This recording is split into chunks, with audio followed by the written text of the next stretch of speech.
The Gate of Heaven, Chapter 11. More New Friends. Omra's purpose was evidently not to be so promptly carried out as he had intended. I lifted my eyes to take another yearning look across the bridge when I espied Ailili, Maianeen, and a group of other friends, known and unknown, coming as if to meet us. Ailili and the sister she was conversing with at once came forward to meet me, while I reluctantly had to await their approach. "May I hope that Dracene and I are the first to welcome you as you reach this favoured spot?" she inquired, thus introducing her companion. "Scarcely the first," I replied. "Both Omra and Rael have already spent some time with me, and I have also had an interview with Wolloomallee, which I shall never forget." "Then you have indeed been fortunate to have found Wolloomallee here on your arrival." It was Dracene who answered me, taking both my hands in an impulsive outburst of welcome, contrasting markedly with Ailili's calm and self-contained greeting. Then, having so expressed herself, she turned to another of the company, as yet unknown to me, and continued, "Tasha, Aphraar has been speaking with Wolloomallee." Then, to me, "Did you not think him to be the most perfect reflection of the divine love you have, so far, met with?" "You need not ask that," Tasha made haste to reply. "Did you ever meet with anyone who, having been in his company, has doubted it? He certainly touched a depth of feeling in me that had never been stirred before, and drew my soul to him in a closer, more sacred bond than even Maianeen had," I replied. "I can understand that," said Tasha, "perhaps better than most that know him, since it was my good fortune to be with him, have the charge of him, in the days of the flesh, and the bands of affection which bound us together then have never been disturbed or weakened through all the intervening ages." "Were you his sister?" "No, I was his mother's slave, a fact that in itself declares the native magnanimity of his soul, which asserted itself so nobly as to lend to his barbaric nature almost an aureole of saintship." "Was all the excellence found in Wolloomallee?" I inquired, "or did he catch something of its beauty by reflection from Tasha?" "You are not the first to ask that question," Dracene was delightfully prompt to interject, "and as you know Tasha better, you will not be surprised to see what children such a foster mother can give to the world. But you must carry your quest further back if you wish to discover its source," modestly suggested Tasha. "Had it not been for the treatment I received from La Yonglah's mother, I should not have been the nurse I was. So, in the end, the brightness of my life was but the reflex of what I saw in my queen mistress, while all the beauty of La Yonglah's disposition came to him in his blood." "Why do you call him La Yonglah?" I inquired. "Because I was speaking of Wolloomallee in his earth stage, when that was his name." "Is it not somewhat confusing to use different names for the same individual?" Maianeen, who had been speaking with Omra, joined us as I asked the question. "Not in the least, my dear Aphraar," he replied. "On the other hand, it frequently saves much explanation when we are referring to any particular stage in a personal career. Even on earth, you adopt titles to mark your social or political progress. Why, then, should it be confusing for us to use a change of names to designate the stages we have passed? Here you will never find two persons bearing the same name, and yet we are all of one family, and it is possible for any one of us to be the possessor of at least 10 names at different stages of our ascent. And yet, in all the assembly of the universal family in heaven, there will not be two souls in any condition who have borne the same name. You had one given to you when you arrived here. When you pass the bridge over the Great Divide, you will change it for another. But in all the ages to come, when any reference is made to your experiences in this early school career, you will always be spoken of as Aphraar. So will Wolloomallee.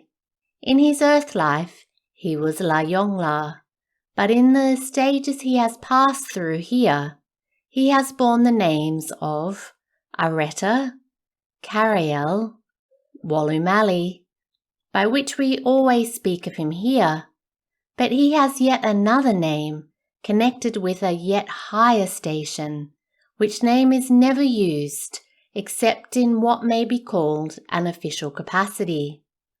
May I know what he was and how long he has been here? Nations, like individuals, are born, mature, and pass away, and Wolloomallee is the child of a nation that has passed away and was lost before the foundations of Babylon and Chaldea were laid. A nomadic tribe of herdsmen had found a fruitful and congenial home in an upland valley among the Altai Mountains, where they discovered gold and stones, which brought the small community almost untold wealth. Their home was in a secluded dale, where they were easily able to defend and hide themselves from whoever sought to discover their retreat or exploit their treasures. Under the successive control of a line of queen mothers, the little community developed into a noble race of barbaric fraternity, until the reptile of envy crept into the royal circle, bringing ruin and devastation. Wolloomallee was the only son of the last queen mother, and the story of his sufferings under the diabolical machinations of his traitorous relative had become one of the cherished classics of heaven. I would advise you to ask Tasha at some convenient season to tell you the story, for she is better acquainted with all its details than Wolloomallee himself or his sister Verdrona. Yes, get Tasha to tell you the matchless epic, and you will at once understand the sacred veneration in which we hold Wolloomallee. Then, turning to Tasha, he went on, "Do you hear the ministry I am outlining for you, Tasha? I know it will be one of love, and so I have not much doubt but that you will generously perform it." "It is not the first time you have asked it, nor does it come upon me as a surprise," she answered, with her vivacious, winning smile.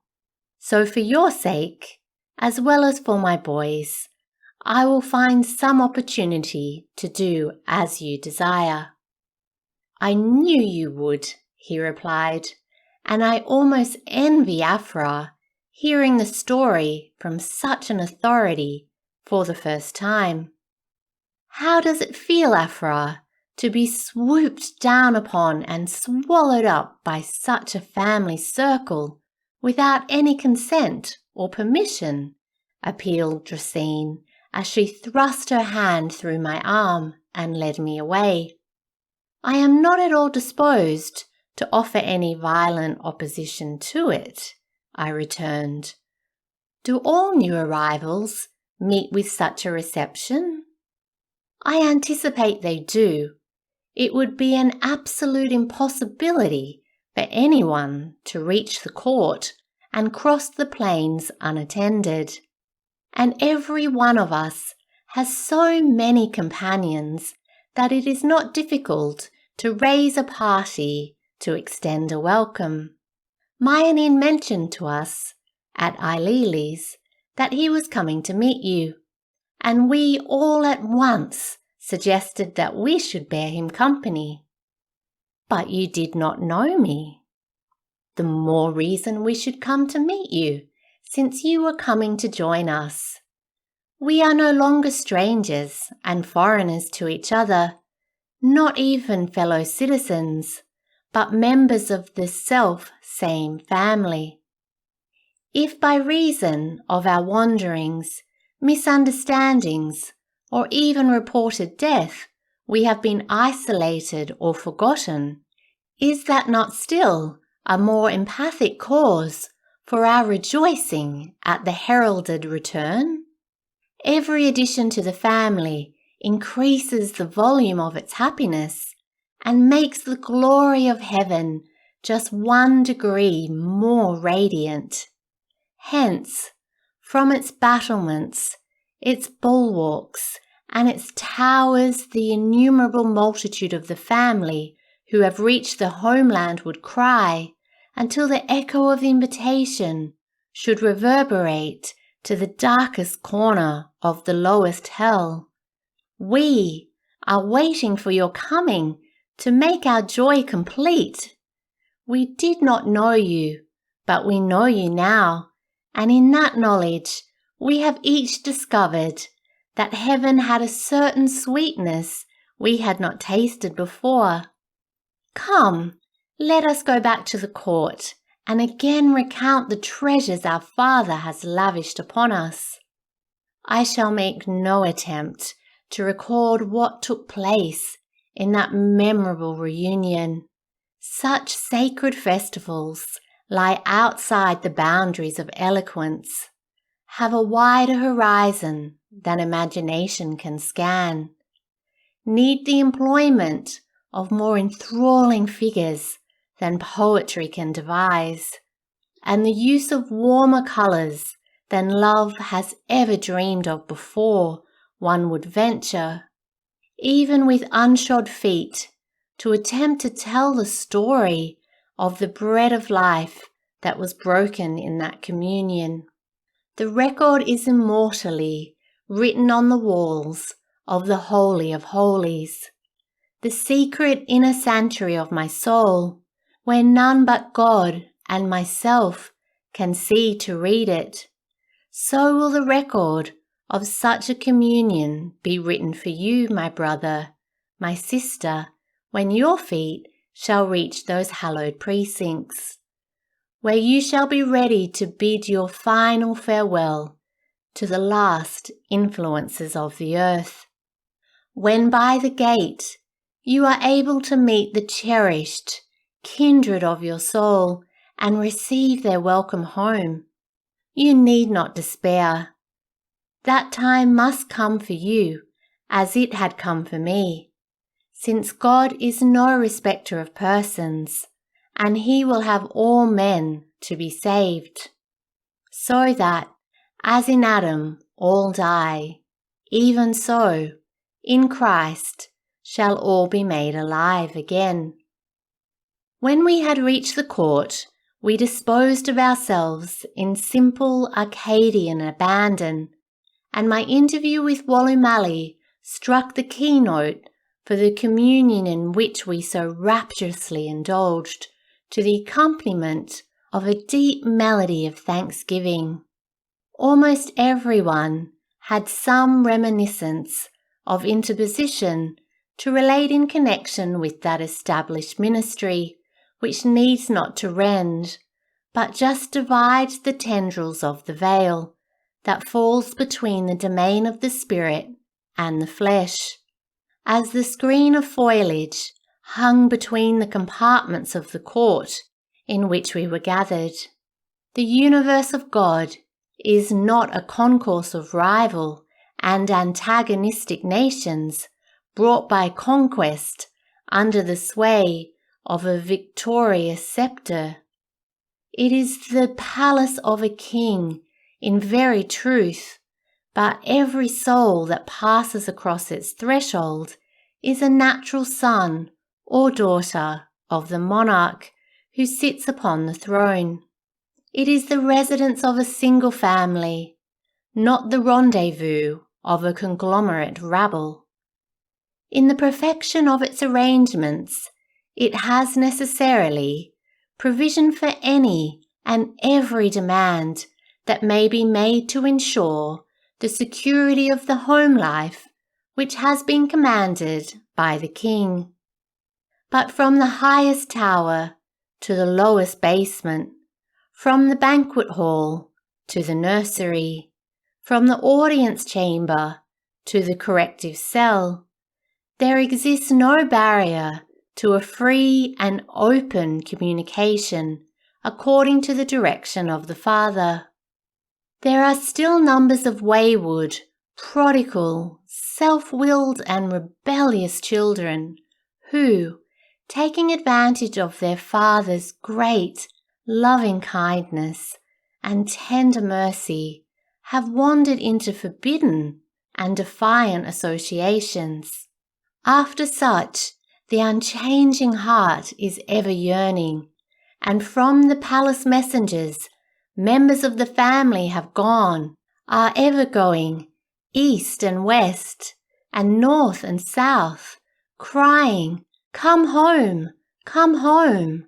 And from the mountain, sea, plain, and city, they are constantly returning, bringing one and another repentantly back. Nor will that Father's yearning cease until the last missing lad or wayward girl has been restored to the anxious breast. This was one of the visions that had passed before my mind as I listened to the recital of providential interpositions by one and another of those around me. Interpositions such as I had encountered, which had saved me from suicide at Putney, that had led me into a new walk and ministry at Whitechapel. Interpositions of gratitude in obedience to the impulse of the Golden Rule, such as had constrained me to break the silence of the grave and rush back again to earth to shout the blessed evangel, "There is no death," until how much better were even the approaches to the palace of the King than had entered the heart of man to conceive. Oh, that I had 10,000 voices that could cry with an echo that should never cease against the blasphemy of those who lie to men in their ignorance of the immutability of God in his dealing with men as Father, as they picture him in his capacity as judge. Did he ever send a single angel, under any circumstances, back to the earth upon any mission, no matter when or where or how, whether it was to save Hagar's child or to roll away a resurrection stone, does not matter, whether to eat Abraham's cutlets at Mamre or to destroy the cities of the plain is of no consequence. I only ask, did an angel ever come back to earth with a commission from the beyond? Answer that. If so, the thing that hath been, it is that which shall be, and that which is done is that which shall be done, and there is no new thing under the sun. Ecclesiastes chapter 1, verse 9. If you answer that you don't believe an angel ever did return, then I pray you to be honest and cease to pray about a resurrection. Better far to be an avowed agnostic than a willfully blind hypocrite. So ran my mind in dual action as I contrasted the confident assurance of the blind leaders of the blind, with the testimonies of those who were around me, and I had scarcely reached my somewhat indignant conclusion when Elysian began to discourse upon the theme that had so moved me, but with a far more concise and trenchant inquiry than mine, as she asked, "Know we the heavenly anthem, soon as the organ rolls forth the symphonic prelude that thrills our inmost souls? Know we the noontime glory, when first the eye of day opens from night's deep slumber, kissed by the vanguard ray? Would you permit the novice, who fails to find his way from Alpha to Omega, Greek classics to inveigh? The landsman, who is making his nauseous trial trip, say, would you trust his knowledge to navigate the ship? And so, earth's mighty giants of intellect and mind are freshmen in the schoolroom which God of yore designed. Imperfectly they master the first two letters yet, philosophy and science, in his great alphabet. How, knowing not two letters, can they the volume read, or solve the hieroglyphics without a key to lead? And if the book defies you, how can you comprehend the sources of that wisdom that nature's volume penned? Elysian's contribution to the testimonies that had gone before only served to change the key of my meditation. Or, perhaps, it would be more correct for me to say that she appeared to widen the cleavage of consciousness in my mind, so that I was able to follow two distinctly separate streams of thought, each with an added critical attention. I did not venture any attempt to analyze the strange phenomenon. I had enough to do to listen to the accompaniment she played, to the vision that was flooding my soul with a light that was expelling the shadows that had hitherto refused to vacate. So far, in spite of all that had been said to me, there had been a lingering doubt, a failure to understand the drastic, almost vindictive prohibition with which any attempt to pass the gate was defended.